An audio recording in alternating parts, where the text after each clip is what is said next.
welcome to the kitchen. Today what I'm going to be doing is a very simple thing that I have figured out last week sometime. A way to make a cinnamon raisin rolled loaf. Now most bread maker recipes will have you put the cinnamon and the raisins in the machine, and then they will mix it all together and you end up with a gray loaf that tastes slightly of cinnamon and has a few raisins every once in a while. It's not very pleasant to eat, so I decided to come up with a better way.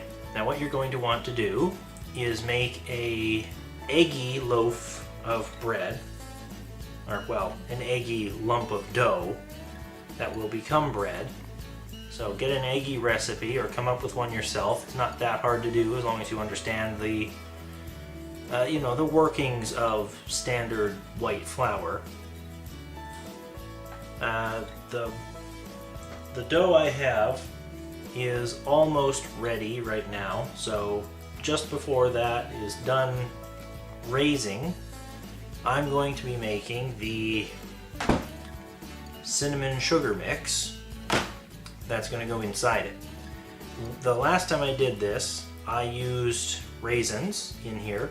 This one I'm not going to do raisins in because I don't think we have any more raisins left. I think someone else used them. So this one is just going to be the cinnamon and sugar.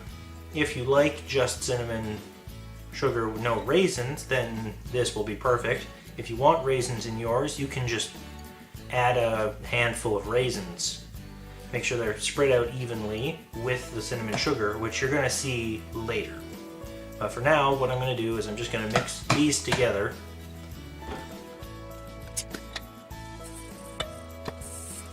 And there we go.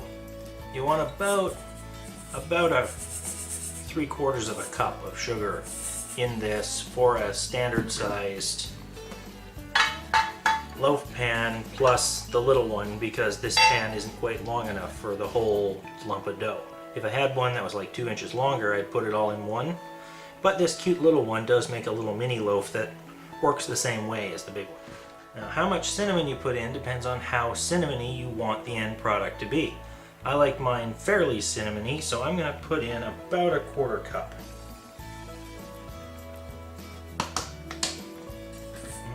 Maybe a little bit more than a 1/4 cup. Doesn't have to be exact. And then you want to just get those swirled together and mixed. You basically want to coat the sugar in cinnamon. Now this is never going to be perfect. You're always going to have a little bit of cinnamon that's loose, but that's okay. When you sprinkle it on and spread it around, it should even the whole thing out just fine. I got cinnamon dust here all over the place now.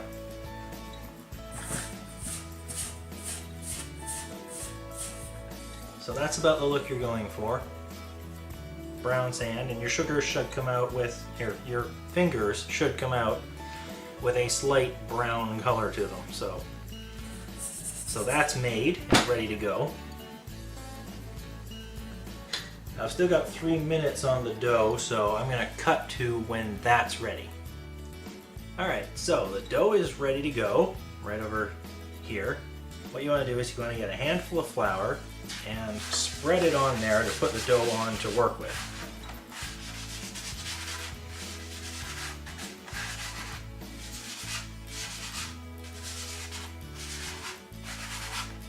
Now ideally your working surface would be perfectly flat, but this one is stored in a weird way, so it's kind of warped. You want to make sure you get a decent coating of flour on both your hands. This isn't going to be enough. I'm going to have to add more later, but... And there's the dough. This is an incredibly eggy, yeasty dough for this. I put 2 eggs in this one. You extract the paddle. And you want to get your hands full of flour. If you get any sticky dough off, wash that off first. Then get the flour on and start working it.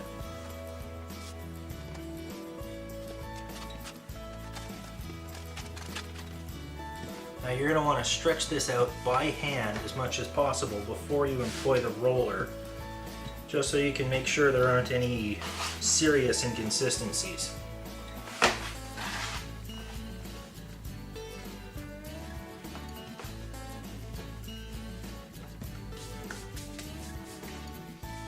Now you want to get your roller, and you don't want to use the handles on the sides, you want to guide it from the middle.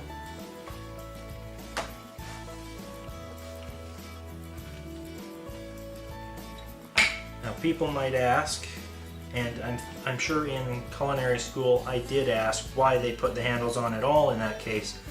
That is for much tougher doughs like pie crusts and stuff like that, where you want the handles. For softer stuff like this bread, you want to guide it from the middle with your hand. Alright, that's nice and flat.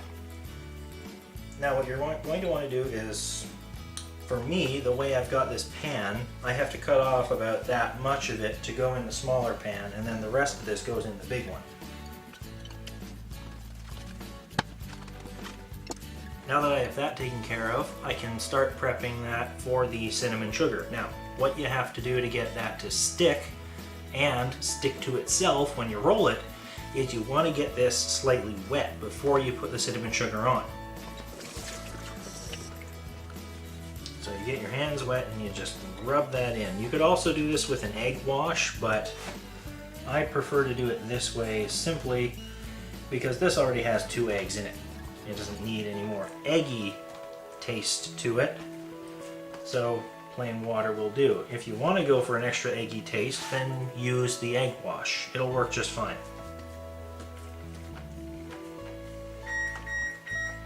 That's the oven signaling that it's ready to go.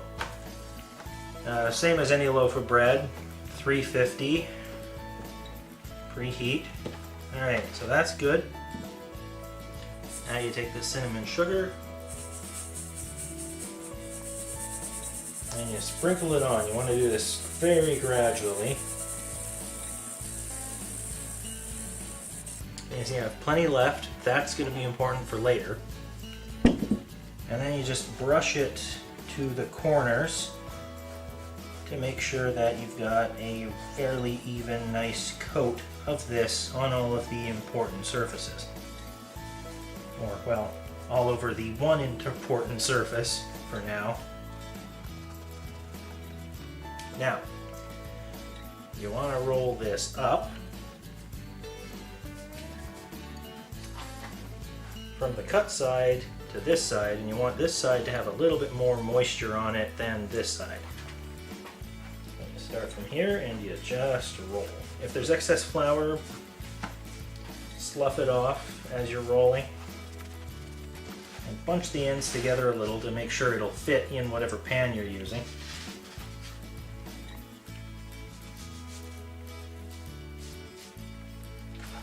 And when you get to this point, you want to grab the other side and fold it up and over and make sure that it sticks to the other side here.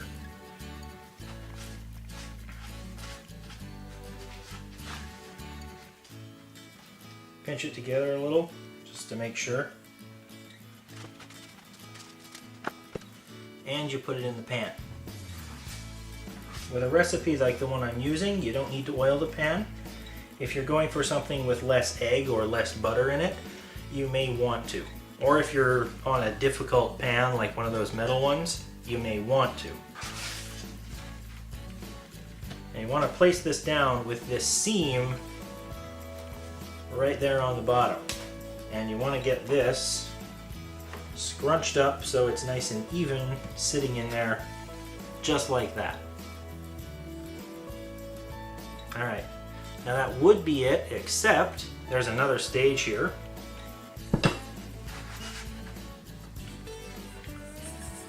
More cinnamon sugar.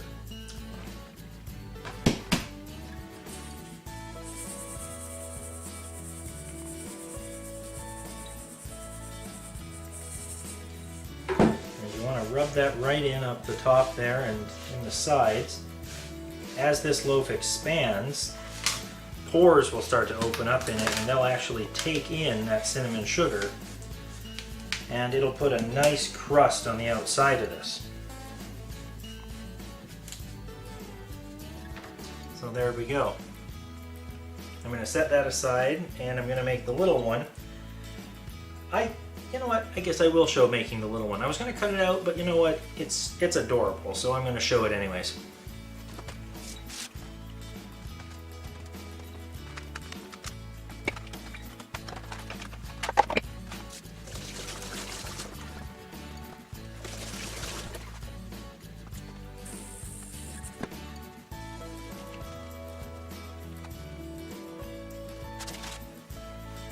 And here's another way you can finish it if you want to, even in the standard square pans, or if you want to make this like a standalone boule, you can just roll the loaf in the cinnamon sugar. I'm going to maybe put a little more moisture on the side of this thing so it sticks.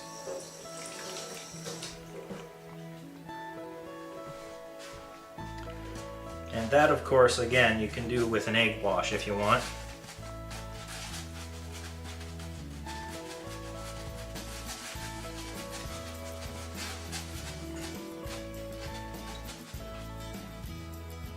That's all right. And you put that in the pan, you know, scrunch up the ends so they're actually the ends of the thing. And there we go.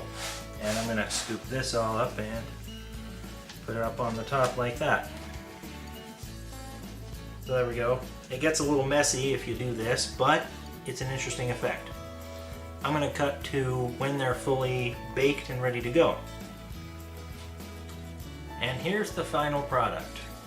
We've got 2 loaves, one bigger than I was expecting. I should have taken a little more dough off the main to go into the little one, but it's alright. It managed to rise mostly upward and didn't spill over, which was a concern.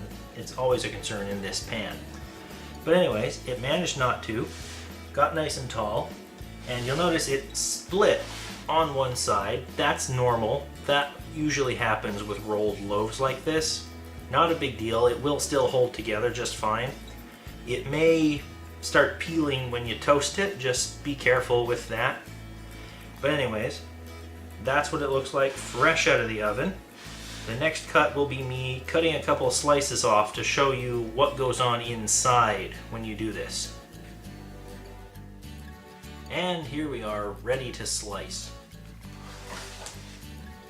You see on the end there, you got a little bit of cinnamon coming through. You got that nice golden, good crust on there. Crispy, but not too thick. Let's get a piece off here. It's still warm. I love it when it's still warm. And there you go. Nice, soft, eggy bread. The first one, not a whole lot of cinnamon, but you got that bit on the outside there. And the second slice, you start to really see the swirl.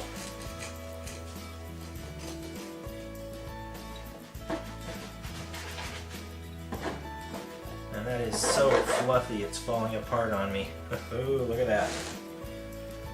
Oh, yeah. Nice. So you got that swirl right in there. And of course, the further down in the bread you go, the more pronounced that swirl will be. And of course, it'll really pop out if you got the raisins in there, because they don't shrink, they don't get absorbed into the bread, they puff out. So you get that in there and it turns really nice. So the further you go in, the more that will pronounce itself. If this, like if you do this the way that I did it exactly, you may find it a little light. You can add a whole bunch more, but the more you add, the harder time the loaf's gonna have sticking together as a piece. Because this, look at this, I can hold it by, I can even like stretch it a little. It's not coming apart at the sugar seams there because it bonded together. If you put too much in there, it won't bond. So you got to be careful with that. You got to come up with more of a balance if you want more, you know, more cinnamon sugar in the thing. But this is a good one right there. Nice swirl of cinnamon sugar in the bread.